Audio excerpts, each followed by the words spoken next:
20 litre के मिश्रण में 20% एल्कोहल है। यदि मिश्रण में 4 लीटर पानी मिलाया जाए, अगर पानी मिलाया है तो एल्कोहल 0% हो गया। Very good. कितने लीटर एल्कोहल था? 20 लीटर। मिलाया कितना? 4 लीटर। तो अनुपात अगर बनाया होगा तो कितना बना होगा? 5:1 बना होगा। ठीक है। अब हमें दोनों को मिलाना है और एल्कोहल की मात्रा बतानी है। आराम से मेरी बात को समझना। तो 1 यूनिट की वैल्यू सरकार, 1 यूनिट की वैल्यू बाबूजी कैसे निकालेंगे? 20 और 0 का डिफरेंस और अनुपातों का योग। तो 1 यूनिट की वैल्यू कितनी आएगी? सेम वही आएगी, 20/6%। अगर 1 यूनिट की वैल्यू 20/6% आई है, 20/6 यानी 3 सही, सॉरी हाँ सही है, 3 सही 1/3%। और इधर आ जाएगी 20 यूनिट की वैल्यू, बताओ 100/6 है ना। हाँ गड़बड़ हो गया था पीछे, सही रहा दोबारा कर लिया क्योंकि हमने ध्यान नहीं दिया, मैंने ध्यान नहीं दिया कि नीचे 6 है। चलो दोबारा कर लेना, कोई दिक्कत ही नहीं है। ठीक है, 20/6 तो ये हो गया 100/6। 100/6 को काट पीट करोगे तो आ जाएगा 16 सही 2/3%। अब देखो क्या करना है, इसमें से घटाना है और इसमें जोड़ना है। तो आंसर हमारा 16 सही 2/3% हो जाएगा। ठीक है, तो याद रखना है पीछे जो मैंने किया था पानी को लेके उसमें कैलकुलेशन में मिस्टेक हो गई थी, यहां हमने सही किया, एल्कोहल को लेके भी समझ गए और जो मिस्टेक हुई थी कैलकुलेशन में वो भी सुधर गई। चलिए बढ़िया, चले आगे बढ़ते हैं, अगले सवाल पर आते हैं। देखिएगा ध्यान से, कहीं भी दिक्कत हो मुझे बताते जाना। कैलकुलेशन मिस्टेक देखो आमतौर पर ऑफलाइन क्लास में नहीं होती है मुझसे बिल्कुल भी, कभी भी, लेकिन यहाँ क्योंकि वही मैंने बोला कैमरे के सामने फेस करता हूँ, कोई है नहीं, अकेला ही बोले जा रहा हूं, तो थोड़ा सा कभी हो तो ऐसे आप ध्यान दीजिएगा। आप मुझे कमेंट करके भी बताइएगा, मैं उसे सुधार दूंगा। हालांकि पिछला सवाल तुमने 2 तरह से कर लिया तो वहीं का वहीं सुधर गया। ठीक है, चलिए आगे। सोना पानी की तुलना में 19 गुना भारी है तथा तांबा 9 गुना भारी है। सोना कितना भारी है? 19 गुना। तांबा कितना भारी है? 9 गुना। और फाइनली कितना भारी है? 15 गुना। तो सीधा सीधा 9 से 15, 6 ज्यादा, 19 से 15, 4 कम, काट पीट कर दोगे तो अनुपात आ जाएगा आपका 3:2। तो आंसर हमारा सीधा सीधा यहां से निकल आएगा। ठीक है, चलिए अगले सवाल की ओर। 729 लीटर दूध तथा पानी के मिश्रण में दूध का पानी से अनुपात कितना है? 7:3। तो 2 तरीके बताए थे, एक अनुपात वाला, दूध का पानी से अनुपात कितना है? 7:2। एक ऐसा मिश्रण जिसमें दूध तथा पानी का अनुपात 7:3 प्राप्त करना हो, इसमें कितना पानी मिलाना पड़ेगा? बस आपको इतना ध्यान रखना है कि ये अनुपात पानी का है और ये अनुपात दूध का है। अगर ऐसे किसी भी सवाल में पानी मिलाया गया है तो पानी का अनुपात बढ़ता हुआ दिखना चाहिए, लेकिन दूध का अनुपात समान रूप से दिखना चाहिए। तो यहां से टोटल कितना हो गया? 9 यूनिट। 9 यूनिट की वैल्यू कितनी है? 729 लीटर। अगर 9 यूनिट की वैल्यू 729 है, इसका मतलब 1 यूनिट की वैल्यू 81 हो गई, है ना। आप चाहें तो यहां से डायरेक्ट भी बता सकते हैं 81, या टोटल हो गया 10 यूनिट। अगर 1 यूनिट की वैल्यू 81 है तो ओवरऑल मिश्रण हो जाएगा कितना? 810 लीटर। अतः मिलाया गया मिश्रण कितना हो गया? 81 लीटर। ठीक है, आप चाहें तो इसको एलिगेशन लगा के भी कर सकते हैं। कैसे? देखो, तो 729 लीटर के दूध पानी के मिश्रण में दूध का पानी से अनुपात 7:2 है। एक ऐसा मिश्रण जिसमें दूध पानी का अनुपात 7:3 हो, इसमें कितना पानी मिलाना पड़ेगा? तो देखो, पहले दूध का पानी से अनुपात 7:2 है, यानी पानी हो गया 2/9। पानी ही मिलाना है तो क्या लिखेंगे? 1/1। फाइनली पानी आपका हो गया 3/10। आराम से समझो। फिर मैंने क्या सिखाया? बराबर कर लो। 9, 10, 1 का एलसीएम 90 होता है, तो यहां कर दो 90 का गुणा, यहां कर दो बाबूजी 9 का गुणा, हर समान हो जाए, है ना।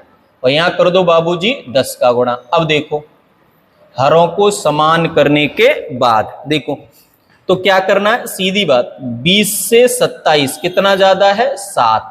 और 90 से 27 कितना कम है? 63। तो ये अनुपात हो गया 9:1। इधर जो आएगा वो आएगा आपका प्रारंभिक मिश्रण 729, इधर आएगा मिलाया गया। 9 यूनिट की वैल्यू 729 है तो 1 यूनिट की वैल्यू 81 आएगी।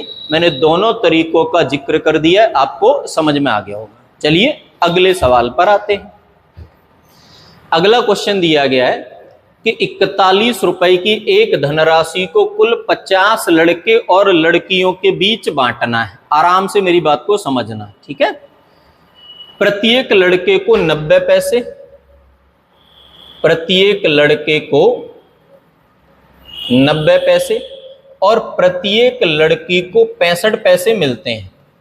आपको क्या करना है कि प्रत्येक लड़के को 90 पैसे, प्रत्येक लड़की को 65 पैसे, तो आप यहां से निकाल लो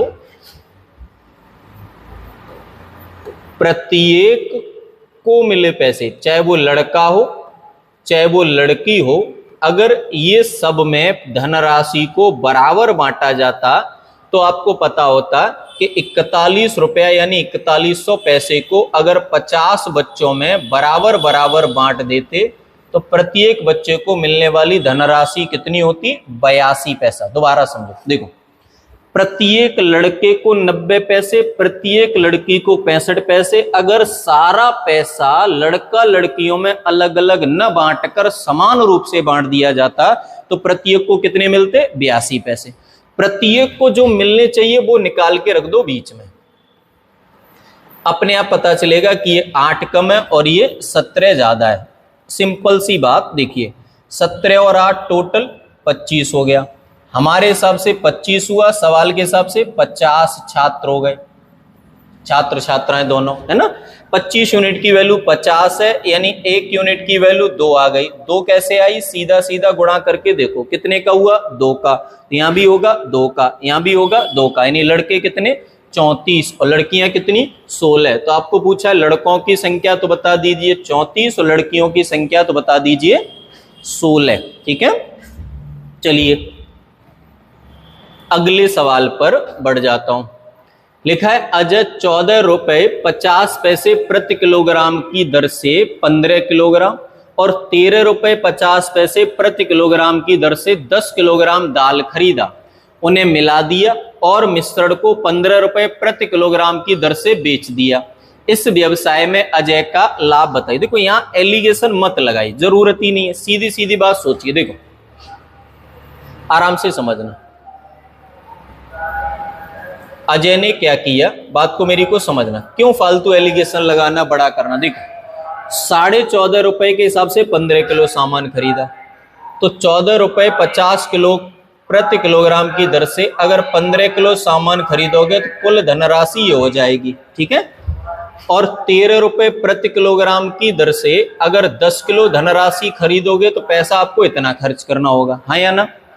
14 रुपए 50 पैसे के हिसाब से 15 किलो, 13 रुपए 10 पैसे के हिसाब से, सॉरी 13 रुपए के हिसाब से 10 किलो। अब देखो 15 गुणा 14 करेंगे तो ये हो जाएगा 15 गुणा 10 150, 40 60 210, 210 और ये चलिए गुणा कर ही दे रहा हूं, 15 जीरो का 0, 15 पंजे 75 के 5 कैरी हुआ 7, 15 चौके 60 और 7 67, 15 एकन 15 और 6 21, 217.50, ठीक है, सही है। और 13 रुपए 10 पैसे के हिसाब से कितना हो गया? 130 रुपए। अतः कुल मिला के खरीदारी आपने कर ली यहां से 217 और 130 कितने हो गए? 347 रुपए 50 पैसे। तो क्या आपको ये मेरी बात समझ में आई? बिल्कुल। अब उसने क्या किया, आराम से समझिए, इसका सेलिंग प्राइस निकाल लीजिए, विक्रय मूल्य। विक्रय मूल्य कैसे निकालेंगे? देखो उसने पूरे मिश्रण को मिला दिया, यानी 15 किलो ये वाला सामान, 10 किलो ये वाला सामान, कुल मिला दो 25 किलो और सबको 15 रुपए प्रति किलो से बेच दिया। अगर 15 रुपए प्रति किलोग्राम के हिसाब से इतना सामान बेचोगे तो 375 रुपए का बेचेगा। अब सीधी बात है, जो सामान आपने 347 रुपए 50 पैसे में खरीदा उसको आपने 375 रुपए में बेच दिया। अतः स्पष्ट हो रहा है कि आपको 27 रुपए 50 पैसे का लाभ हो रहा है। बेसिक कैलकुलेशन करके ही निकाल लेंगे, एलिगेशन लगाने की जरूरत है नहीं, समझ गए। चलिए अगला सवाल देख लीजिए। लिखा है राम बाबू 4 रुपए की दर से 25 किलोग्राम और 4.5 की दर से 35 किलोग्राम गेहूं खरीदता है। आराम से मेरी बात को समझिए। फिर वही बात है, कॉस्ट प्राइस निकाल लेंगे। कैसे?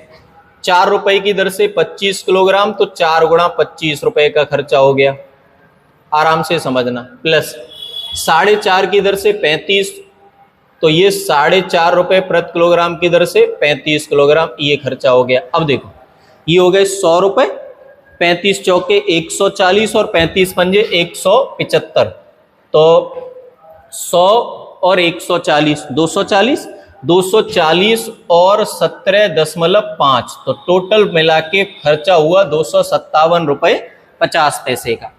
अब इसको बिचवा दीजिए। देखो, यहां से खरीदा 25 किलो सामान, यहां से खरीदा 35 किलो सामान, सामान हो गया टोटल 60 किलोग्राम, और आपने बिचवाया है 4 रुपए 25 पैसे प्रति किलोग्राम की दर से, है ना। तो यहां से हमें पता चलेगा 60 गुणा 4 240, और उधर हो गया 25 छिक्के 150 यानी 15, तो 240 और 15 मिला के सामान बेचा गया 255 रुपए का। तो इससे स्पष्ट हुआ कि उसको 2 रुपया 50 पैसे की हानि हो गई, क्योंकि जो सामान 257 रुपए 50 पैसे में खरीदा था वह सामान 255 रुपए में बेचा है। आ गई बात समझ में? चलिए बढ़िया, अगले सवाल पर आ जाता हूं। लिखा, एक चिड़ियाघर में कुछ खरगोश हैं और कुछ कबूतर हैं, इनके सिरों को गिना जाए तो 90 और पैरों को गिना जाए तो 224 होता है। बताएं कि इस चिड़ियाघर में कितने खरगोश हैं। देखो, तो आप क्या करो, 90 जानवर हैं, कुछ खरगोश हैं और कुछ कबूतर हैं। आप मेरी बात को समझिएगा ध्यान से, ठीक है। जानवर कितने हैं? 90। सिरों की संख्या जितनी होती है जानवर भी हमेशा उतने ही होते हैं, ठीक है, आराम से समझो। तो आप ऐसा करो, ऐसे सवाल में देखो हम क्या करते हैं, एक बार मान लो कि अगर ये 90 के 90 खरगोश होते, अगर ये सभी खरगोश होते और एक खरगोश को होते हैं 4 पैर, अतः पैरों की संख्या हो जाती 90 गुणा 4, समझ गए ना। अगर सबके सब कबूतर होते तो पैरों की संख्या होती 180। फिर समझो, अगर सभी खरगोश होते तो 90 गुणा 4, अगर सभी कबूतर होते तो 90 गुणा 2, हाँ या ना? बढ़िया। लेकिन पैरों की संख्या जो दी गई है वो न तो 360 दी गई है ना ही 180, पैरों की संख्या दी गई है 224। तो क्या करेंगे, सेम वही बात, जो वास्तविक संख्या दी गई है ये कहां रखनी है? बीच में, ठीक है। अब देखो, 180 से 224 कितना ज्यादा है? 44 ज्यादा है। और 360 से 224 कितना कम है? 136 कम है। घटा लिया करो, 10 में से 4 घटाओ 6, 35 में से 22 घटाओ 13, है ना। मुझसे कैलकुलेशन गलत नहीं होती कभी कभार, ठीक है। वो भी इसलिए क्योंकि मैं अकेला पढ़ा रहा हूं, इसलिए अगर क्लास हो कभी गड़बड़ नहीं। आप फिर भी एक बार, मैं बार बार कहता हूं कि आमतौर पर गलती नहीं होती, लेकिन अगर कभी हो जाए तो आप इतना तो समझदार हैं ही, तो उसको सुधार लेंगे, ठीक है। चलिए आगे देखें। अब यहां से देखें ये क्या हो जाएगा, 44 से एक बार और 44 से ये 4 बार, टोटल मिला के कितना? 5। हमारे हिसाब से कुल जानवरों का यूनिट आ रहा है 5, लेकिन सवाल के हिसाब से कुल जानवरों का यूनिट कितना आ रहा है, सॉरी कितनी संख्या आ रही है? 90। तो एक यूनिट की वैल्यू 18, अतः 18 गुणा 1 18 आएगा, 18 गुणा 4 72 आएगा। आपको पूछा है कितने खरगोश हैं, तो खरगोश कितने हो गए? 18, ठीक है। खरगोश कितने हो गए? 18, और कबूतर कितने हो गए? 72, ठीक है।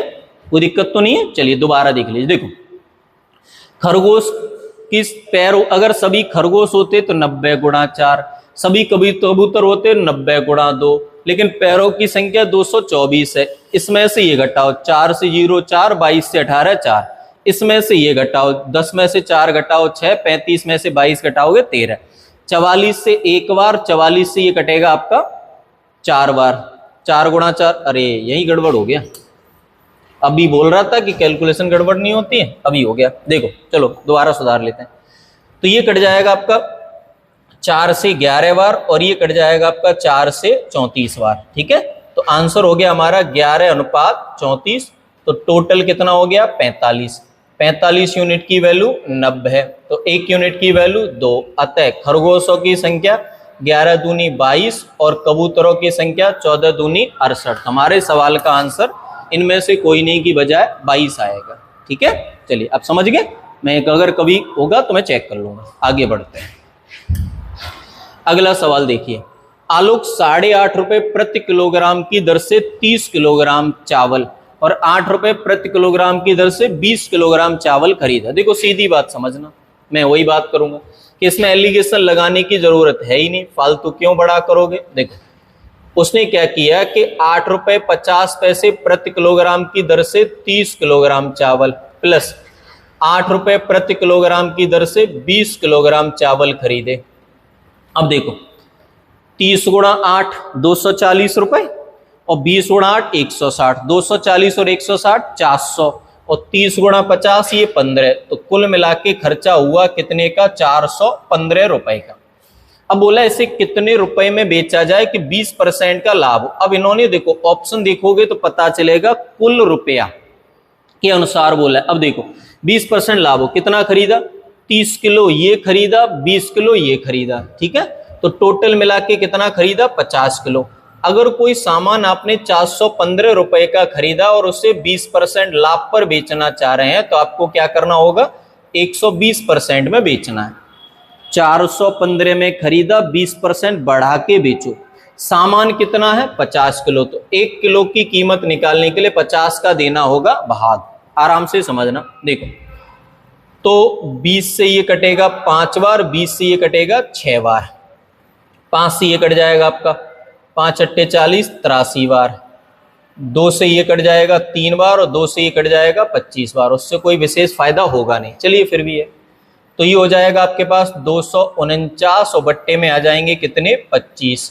249 को अगर 25 से डिवाइड किया जाए तो देखो 25 9 बार, 25 निम 25 गुणा 9 225, कितने बचे 24 बचे, पॉइंट लगाओ 240 हो गया, ठीक है।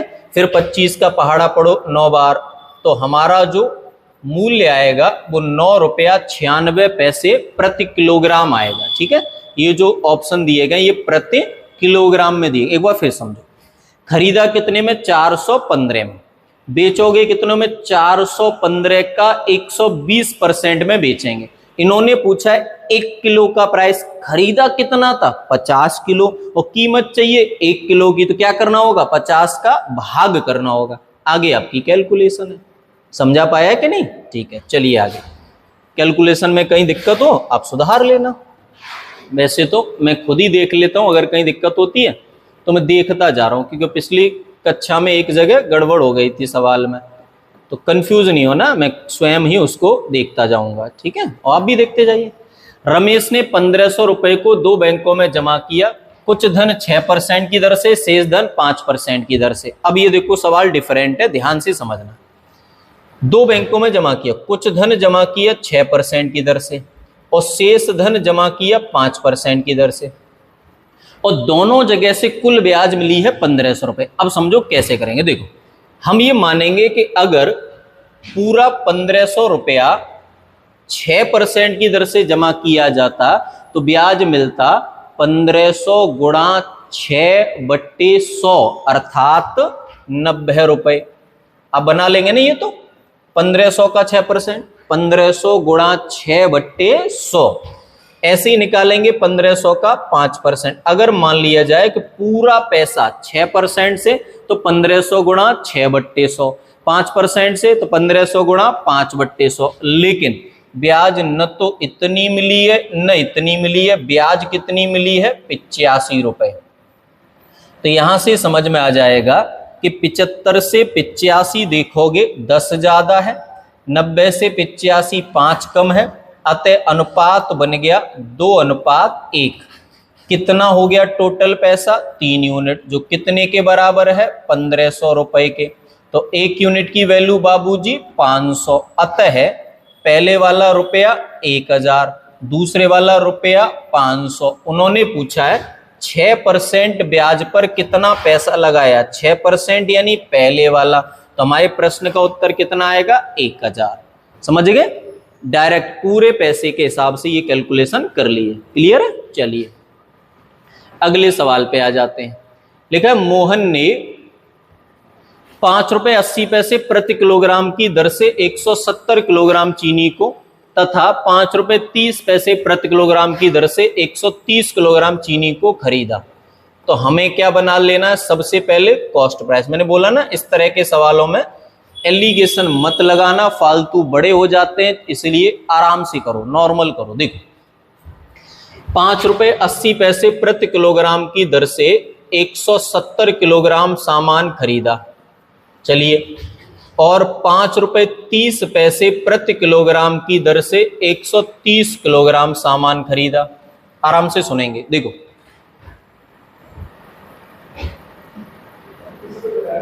क्या हुआ, नहीं तो हाँ देखो 5 रुपए 80 पैसे प्रति किलोग्राम की दर से 170 किलोग्राम, ठीक है। तो देखो पॉइंट हटाएंगे तो डबल जीरो बढ़ जाएगा, ठीक है। यहां देखो पॉइंट हटाएंगे तो डबल जीरो नीचे। तो मामला ये है, जैसे ये रहा, पॉइंट हटाओगे डबल जीरो आ जाएगा, तो जीरो से जीरो कट जाएगा। यहां भी पॉइंट हटाओगे डबल कट जाएगा। तो क्या करेंगे, 17 गुणा 8, 17 गुणा 8 आया 136, हासिल कितना हुआ 13। 17 गुणा 5 85 और 13 हो गए 98, 986 आ रहा है। एक बार दोबारा चेक कर लो, 17 गुणा 8 होता है 136, 6 हुआ हासिल हो, कैरी हुआ 13, 17 गुणा 5 85 और 13 98। यहां देखो 13 गुणा 3 39 के 9, 13 गुणा 5 65 और 3 वो कैरी वाला 689, अर्थात ही हो गया 9 और 6 15, 8 और 8 16 और 1 17, 9 और 6 15 और 1 16। तो ये सामान खरीदा 1675 रुपए का। कैलकुलेशन एक बार अभी दोबारा भी चेक कर लूंगा। आगे देखो आप, अब इसी सामान को हमें बेचना है 161 रुपए के लाभ पर। तो आपको वही प्रति किलोग्राम वाला विक्रय मूल्य निकाल के बताना। तो कैसे बताएंगे, देखो समझो, 1675 का कोई सामान है, 161 का अगर आपको फायदा चाहिए तो ये बढ़ा के ही तो बेचना होगा। अगर ये कम कर दोगे तो घाटा होगा, ज्यादा कर दोगे तो बढ़ जाएगा, है कि नहीं। तो जोड़ लो, देखो 5 में 1 जोड़ोगे 6, 6 में 7 जोड़ोगे 13 के 3 कैरी हुआ 1, ठीक है। 16 और 1 17 और 1 कैरी का 18, 1836 रुपए में बेचना है। और कितना सामान हो गया, 170 किलो ये हो गया, 130 किलो ये हो गया, टोटल सामान हो गया आपके पास 300 किलोग्राम, ठीक है। डबल जीरो को बाद में मैनेज कर लेंगे, पहले भाग दे दो, 3 छिक्के 18, 3 एक 3, 3 दूनी 6, वही 2 अंक हैं, इसलिए हमारा आंसर आ जाएगा 6 रुपए 12 पैसे। कैलकुलेशन एक बार आप भी चेक कर लेना, आपको समझ में आ गया होगा कि बेसिक क्वेश्चन है, आराम से कर लेंगे। चलिए अगले सवाल पर आते हैं। लिखा है, विकास ने 12 रुपए प्रति दर्जन के हिसाब से 4 दर्जन अंडे और 16 रुपए प्रति दर्जन के हिसाब से 2 दर्जन अंडे खरीदे। देखो आगे समझना, फिर वही सवाल है सेम। सबसे पहला काम क्या है, कॉस्ट प्राइस निकालो, क्रय मूल्य। कैसे निकालेंगे आप समझो। देखो 4 दर्जन अंडे खरीदे 12 रुपए प्रति दर्जन के हिसाब से और 2 दर्जन अंडे खरीदे 16 रुपए प्रति दर्जन के हिसाब से, अर्थात 32 और 48, तो 48 और 2 50 और 3 80 रुपए का खर्चा हो गया, ठीक है। अब 80 रुपए का खर्चा हो गया। अब ये बोल रहे हैं कि भैया इन्हें किस दर से बेचें कि 20% का लाभ हो जाए। तो हम ये सोचेंगे बाबूजी कि जो सामान 80 रुपए में खरीदा गया उसको अगर 20% बढ़ाकर बेचें तो ये हो जाएगा 120 बट्टे 100। अब क्योंकि चाहिए आपको ऐसे सवाल में हमेशा 1 दर्जन की कीमत, तो ध्यान रखना है कि 4 दर्जन एक जगह से, 2 दर्जन एक जगह से, दोनों जगह से कितने हो गए 6 दर्जन।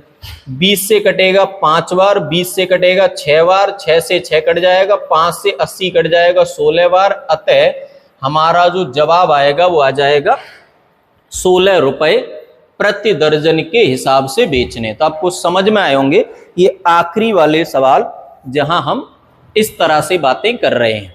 क्लियर हुआ। चलिए आगे के सवाल पर आ जाइए। लिखा है, कांतिलाल 6 रुपए 75 पैसे प्रति किलोग्राम की दर से 80 किलोग्राम चीनी को 8 रुपए प्रति किलोग्राम के 120 किलोग्राम चीनी के साथ मिलाता है। फिर वही बात है, कॉस्ट प्राइस बना लीजिए। कैसे बनाएंगे मैं फिर समझाता हूं। देखो 80 किलोग्राम सामान है, 6 रुपए 75 पैसे प्रति किलोग्राम के हिसाब से लिया है।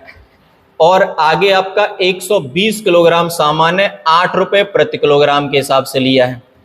ठीक है, देखो तो अब कैसे करेंगे, आराम से समझना। 80 गुणा 6 कर दिया जाए 480, और 80 गुणा 0.75 कर दिया जाए तो कितना आएगा 60। 480 और 60 हो गए 540, और प्लस हो गया 960। अतः ये सामान आपका हो गया कितने का, 1500 रुपए का। अब आपको इसे बेचना है, तो अगर इसे बेचना है, मेरी बात को समझिएगा, अगर इसे बेचना है तो कैसे बेचेंगे। 1500 रुपए में कोई सामान खरीदा जो 20% बढ़ाकर बेचा, आराम से समझो। ठीक है, बेच दिया 20% बढ़ा के। अब आगे लिखा है कि किस दर पर बेचना, तो वही सोचना होगा। एक जगह से 80 किलो, एक जगह से 120 किलो, दर वही बात है कि कुल मात्रा का भाग देना पड़ेगा। बहुत बढ़िया भैया। 00 से 00, 10 से ये 0, 2 से कट गया 6 बार, या 4 से ही काट दो, 4 से कट गया 3 बार, और 4 से कटेगा 4 बार। ठीक है, तो 15 गुणा 3 कितना आ गया 75। 4 से कट गया 3 बार, 4 से कटेगा 4 बार, क्यों 5 बार, है ना।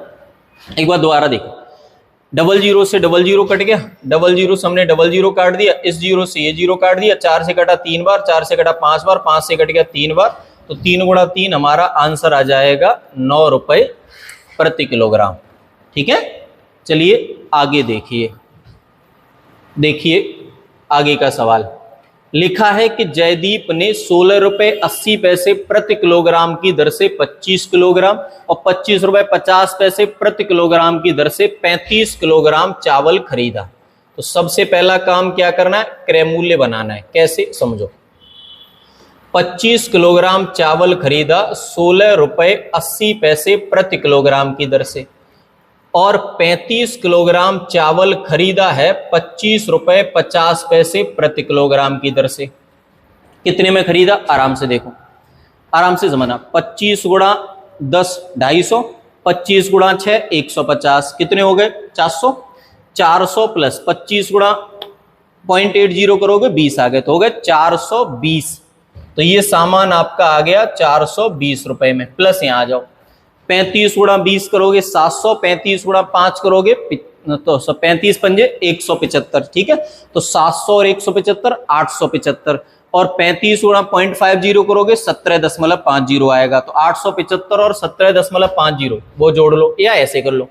35 का 0 के साथ गुणा 0, 35 पंजे 175 के 5 कैरी हुआ 17, 35 पंजे 175 और 17 हासिल किए तो 192 कैरी हुआ 19, 35 दूनी 70 और 19 तो हो गया 892 रुपए 50 पैसे। अब आपको इसे बेचना है, चलिए बेचते हैं मिलके। देखो, तो यहां से हम लोग क्या करेंगे भैया, सुनो।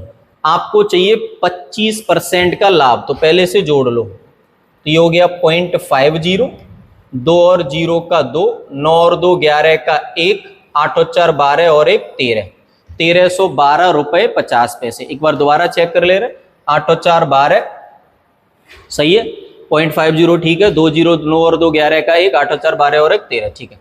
और इस पर आपको चाहिए 25% का लाभ, तो 125/100 पॉइंट हटा दो तो 2 0 और आ जाएंगे। ठीक है, ये हो गया।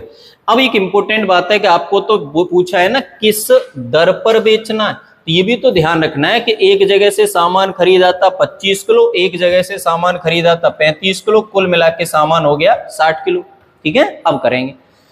देखो 125, 25 से 5 बार, 25 से ये 4 यानी 400, 0 से 0 खत्म कर दो, 5 से कट जाएगा आपका कितनी बार 8 बार, 5 से कटेगा 12 बार। ठीक है, और 5 से काट दो, 5 दूनी 10, 5 छिक्के 30, 5 दूनी 10, 5 25, 2625 बट्टे आपका ये आ गया। तो यहाँ से हमें पता चला कि टोटल हो गया 2625 बट्टे 12 अट्ठे 96। ठीक है, आगे देखो, और काट पीट कर रहे हैं, आगे देखो 6 और 2 8 और 2 10 और 5 15, 3 से कट जाएगा, है ना। तो 3 से ये कट जाएगा आपका 32 बार, और 3 से ये कट जाएगा, 3 अट्ठे 24, 2 बच्चे 22, 3 7 21, 5 15। अब आगे भाग देना ही पड़ेगा, ठीक है। चलो मिलके कर लेंगे आराम से। तो 32 का भाग दोगे तो 32 दूनी 64, ठीक है। 64 हो गए, 32 का भाग दिया 64 बार गया, सॉरी 64 आ गया। 87 में से 64 घटाओ, 23 बचे, बिल्कुल। तो अब 23 बचे तो 235 हो गए, 235 हो गए। तो 32 का पहाड़ा अगर 7 बार पढ़ा जाए, 32 का पहाड़ा अगर 7 बार पढ़ा जाए तो 7 दूनी 14, 7 गुणा 3 21 और 1 22, 224 आ रहा है। करो आराम से, देखो 224 आ रहा है। और अपने पास कितना हो रहा था, 235। तो 32 का पहाड़ा 7 बार पढ़ा, 224 आ रहा है। 235 में से 224 घटा दो, 11 आ गए, पॉइंट लगा दो। अब 11 आ गए, 110 हो गया, 110 हो गया तो 32 का पहाड़ा पढ़ोगे लगभग 3 बार, तो आपका आंसर 27.34 आ जाएगा, ठीक है। कैलकुलेटिव सवाल है तो कैलकुलेशन को आप एक बार ध्यान से देख लीजिए। कोई समस्या है तो मुझे कमेंट सेक्शन में कमेंट करके बता दीजिए, ठीक है। उम्मीद तो आज की क्लास हमारी यहीं समाप्त होती है। मिलेंगे अगली कक्षा में किसी नए टॉपिक के साथ, तब तक आप इसे देख लीजिए। अगर मुझे पढ़ाने में कहीं किसी प्रकार का संदेह मुझे महसूस हुआ तो आप मुझे बताइए, ठीक है। चलिए मिलेंगे अब इससे अगली कक्षा में, तब तक आप खुश रहिए, ख्याल रखिए, मन लगाकर पढ़िए और टॉपिक को ठीक से रिवाइज कीजिए। धन्यवाद।